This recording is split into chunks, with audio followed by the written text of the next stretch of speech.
হাতিয়া থেকে? আমি আছি আলহামদুলিল্লাহ ভালো। বলো আমাকে কি দেখাবে তোমরা? মাইয়া, মেয়ে, পোলা, ছেলে, হানি, পানি, হই, পাখি। স্যার হাতিয়া হচ্ছে একটা মানে ক্লাইমেট চেঞ্জের জন্য এটি খুবই একটা ভালনারেবল এরিয়া। হাতিয়া এবং নিঝুম দ্বীপের স্যার এই শিশুরা নদী ভাঙনের কবল উপেক্ষা করে স্যার এদের মানে লেখাপড়া এগিয়ে যাচ্ছে স্যার।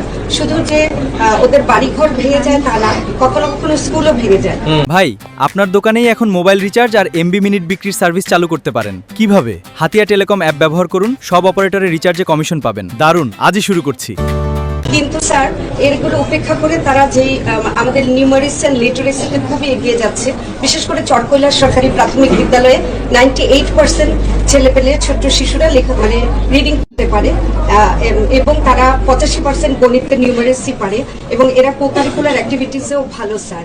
এখন স্যার আমরা এইখানে থিমটা হচ্ছে সুর বদল, যে এই লোকাল ল্যাঙ্গুয়েজের কারণে এরা স্যার একটু পিছিয়ে যায়। তো তখন স্যার এরা মানে শিক্ষকরা মানে এই বেস্ট প্র্যাকটিসটা করেছেন যে লোকাল ল্যাঙ্গুয়েজটাকে দূর করার জন্য ওরা প্র্যাকটিস করে স্যার। জি স্যার, মানে ওরা মাইয়া বলে তো একজন বলে যে মেয়ে, তখন ওরা যদি ভুল করে তখন শিক্ষক সেটা শুধরে দেয়। তো বলো একটু একটা সেন্টেন্স বলো। আমার খিদে ওটা আমিও পারি। আপনি ভালো আছেন? মানে এভাবে যেসব অঞ্চলের আঞ্চলিকতা আছে তারা এটা প্র্যাকটিস করলে আঞ্চলিকতা দূর হয়ে যাবে এবং প্রমিত ভাষা। সব মাছ খেয়ে ফেলে। কাকা করে কাকা করে ওই বেগুন উড়ে পাখিরা আই অঙ্কে স্কুলে যাবো আমি এভাবে আঞ্চলিক ভাষাটা থ্যাংক ইউ।